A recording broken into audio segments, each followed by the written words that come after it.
and will be beaten. We saw that description and we thought we'd see if Issam Yakamawi from BBC Arabic agrees with the assessment. He's here with me. Can we say Islamic State's retreating in Iraq? It could be retreating in certain areas, but we have to bear in mind that Islamic State now is not launching a traditional, if you want, warfare. They're resorting to hit-and-run operations. They've been under pressure in the Mosul area lately.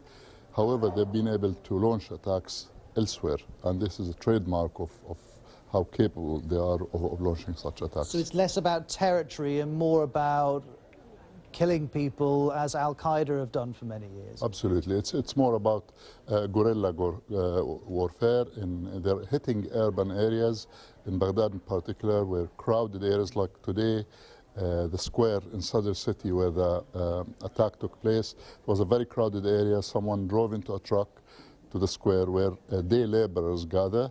So people gathered around him thinking he's a contractor, and this is when the bomb went off. So it was a suicide bomber in that particular. The objective was to kill and maim as many people as possible. Issam, stay with us because we're going to talk about Syria. I'm just going to come back to the desk here to quickly highlight the fact that the ceasefire in Syria, a nationwide ceasefire, and if we go across the map, appears to be largely holding, but we do have reports of an offensive against rebels in one region close to the capital, Damascus. This is one independent journalist in eastern Aleppo saying no ceasefire in Syria, more than 6 airstrikes on a place called Wadi Barada. Let's speak to Issam about that. Are we able to confirm those airstrikes have happened? Yes. The area talked about, which is in Barada, this is where the water resources come for the city of Damascus. The government is trying to retake these from Islamists, and the battle is ongoing. We have to bear in mind that the ceasefire was not comprehensive.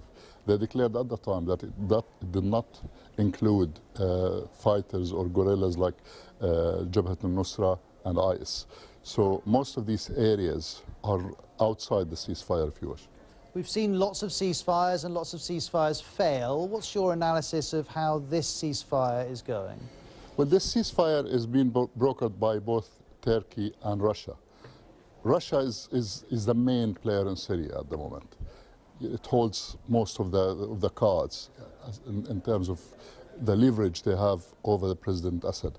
Also, the Syrian opposition feel vulnerable at the moment because their main backers have backed off. So they have really they haven't much of a choice at the moment but to go along with the ceasefire.